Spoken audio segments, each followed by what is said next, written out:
Thank you, Michael.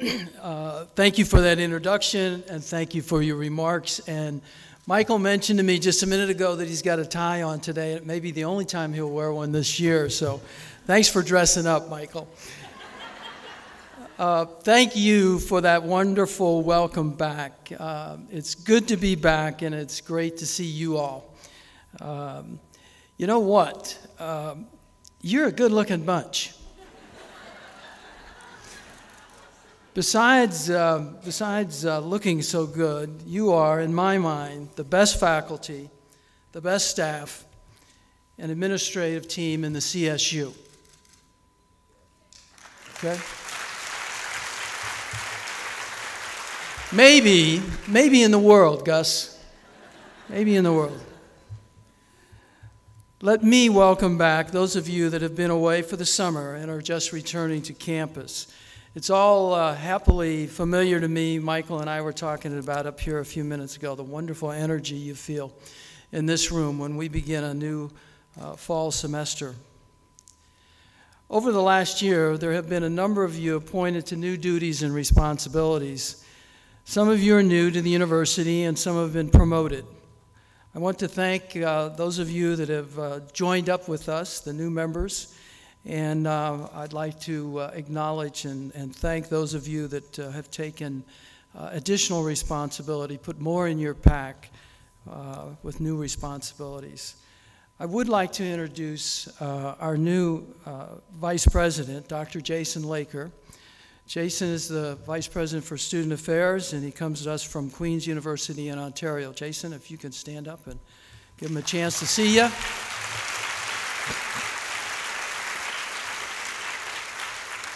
I also see in the audience our new football coach who broke away from practice, and Michael McIntyre. I'd like you to stand up and have this campus get a chance to know you and see you and your wife, Tricia.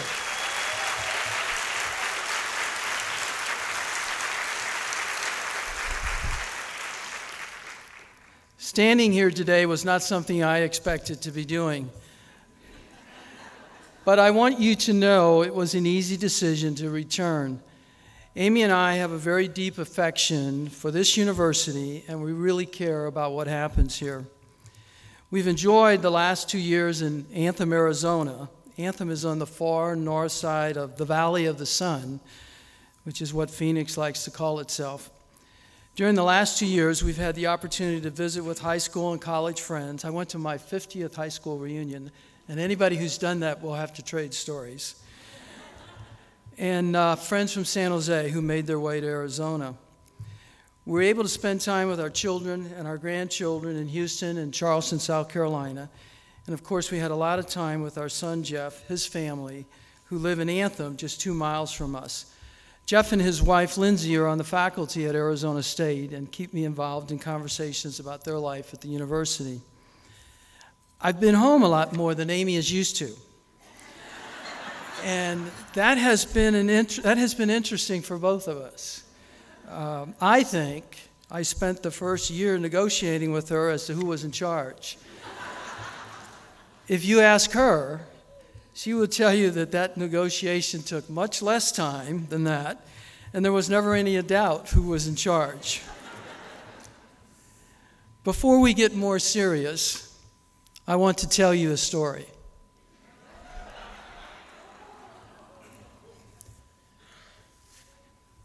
The story is about Kira, a bear, and her papa. It's about a child's imagination and a child's ability to make the improbable probable. The little girl in the picture behind me is Kira Contreras Kassing. Kira lives in Missouri City, Texas, and Missouri City is a suburb of Houston, and it's right next to Sugar Land, Texas, if you know Houston. Kira is my youngest granddaughter. She was 3 years old in July, and I am her favorite grandparent. Okay. About a month ago, my son Jeff and his wife Lindsay and my granddaughter Quinn were in Flagstaff with Amy and I, and we decided to visit a safari park just 30 miles west of Flagstaff on Quinn's 6th birthday. The park features North American wildlife, You move through the park by car on a gravel road and watch the animals from your car. They had buffalo or North American bison, bighorn sheep, and even some white bison. But the area that was the most interesting was the enclosure that had the bears. The setting was pine forest with some clearings and a gravel road meandering through it. In the bear enclosure, they put apple slices and bread 10 to 15 feet off the road so that you can get an up-close look at the bears as they come out for a snack. You keep your windows rolled up. We saw 6 large black bears. One was only about 15 feet from the car while it ate apple slices and then climbed a small nearby tree. It was very exciting for all of us, especially my granddaughter Quinn. It was, in our family, a good day, a great birthday for Quinn.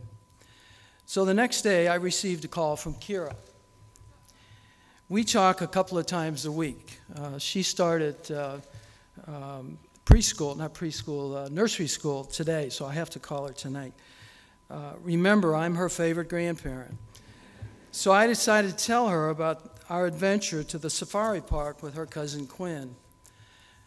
I felt like I needed to simplify our adventure to the safari park a bit, so I began by saying to Kira that we went to this animal park yesterday. I told her about seeing the buffalo, the bighorn sheep, and I saved the bears till last.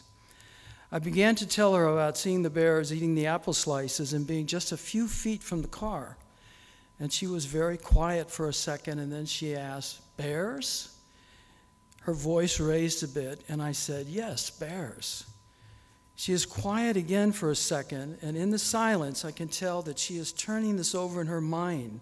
Finally, she asked me, "Was the bear by the slide, Papa?" Now, you may have to be a grandparent to get that one, but her dad takes her to the park near their home, and it is a slide, a swing, and gym bars. And I had just put a bear near her slide at her park.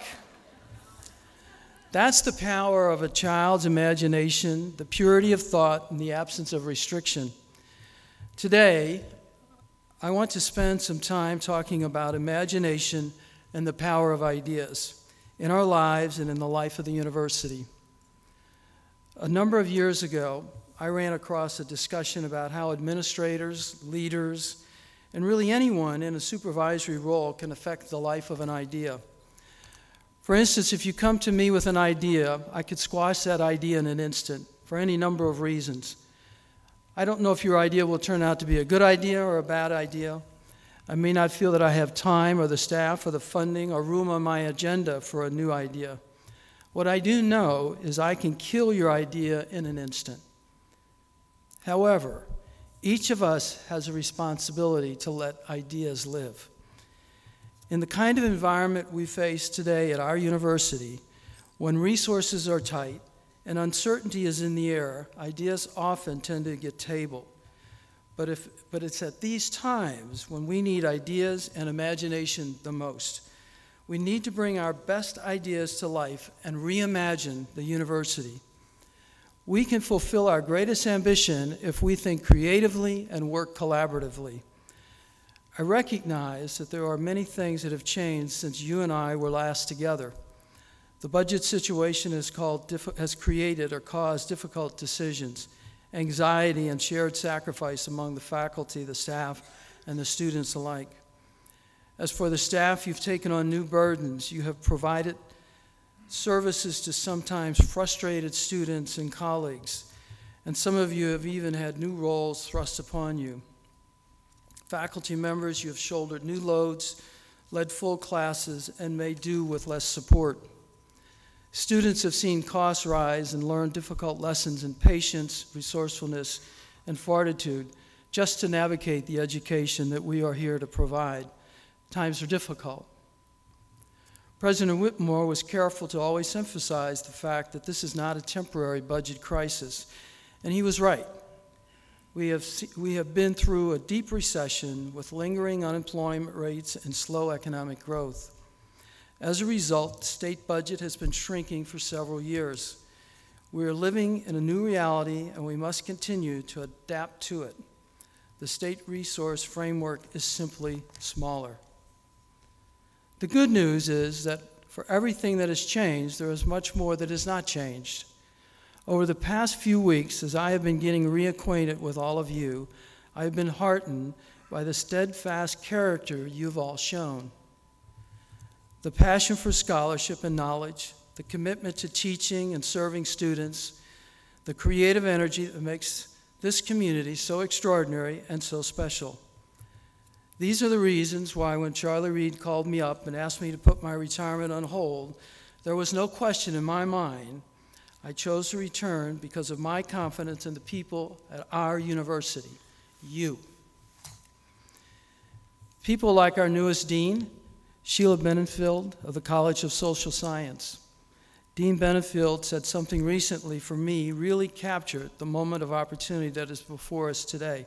She said, "In good times, everyone wants something for themselves. We see the chance to grow our own programs, expand our own staff, upgrade our own equipment. But in difficult times, by necessity, we are in this together. We need to be more creative and more cooperative. We have to see the opportunity before us and seize them. To tell you the truth, I would rather be dean now than during the best of times." Sheila, thank you for that insightful approach to this challenging time that we face. We have to be more creative and more cooperative and work in the best long interests of the university. We have to see opportunities and seize them. So what are the opportunities before us? Some of the ideas and projects I will talk about today are completely new. Many, however, from our diversity plan to the student union project, were set in motion before the budget crisis came about. But now is our opportunity to reimagine the university by allowing new ideas to come to life and by bringing new creative energy to the goals and initiatives we have long pursued. Our actions and our strategies need to be about our differentiators, things we do that others can't, things we can do better than other universities. The key factor in climbing out of a recession is a generation of new ideas.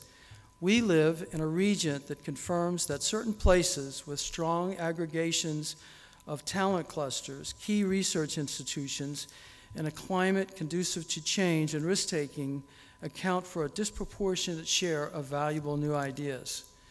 At San Jose State, our people and the ideas they bring are our differentiators. Let me share some examples. In student affairs, I'm pleased to welcome Dr. Jason Laker, our newest vice president. Jason has nearly 20 years of experience generating ideas in student and academic affairs. He has a strong commitment to diversity and the same values we worked so hard to formalize several years ago. He is committed to bringing those ideas to life in concrete ways through leadership and development programs, student events, and cross-cultural and interfaith dialogue. As he put it to me last week, diversity is not an item on a to-do list. It is a lens through which we always view all of our relations and interactions. Jason has also some very promising ideas about making student experience in the classroom and student life much more mutually enriching by bringing student affairs and academic affairs closer together. I know this is something that is very important to Jerry Seltzer and his team in academic affairs. Within academic affairs, Maureen Scharberg and her team are deep into our university's graduation and retention initiative. They're coordinating student advising positions, the advising program, and trying to help students stay on track academically, but also to help them thrive by making connections with people, resources, and opportunities that will power their success here on campus and in their lives beyond college. Maureen and her team's message to students is seek out advising and support in order to make every class count.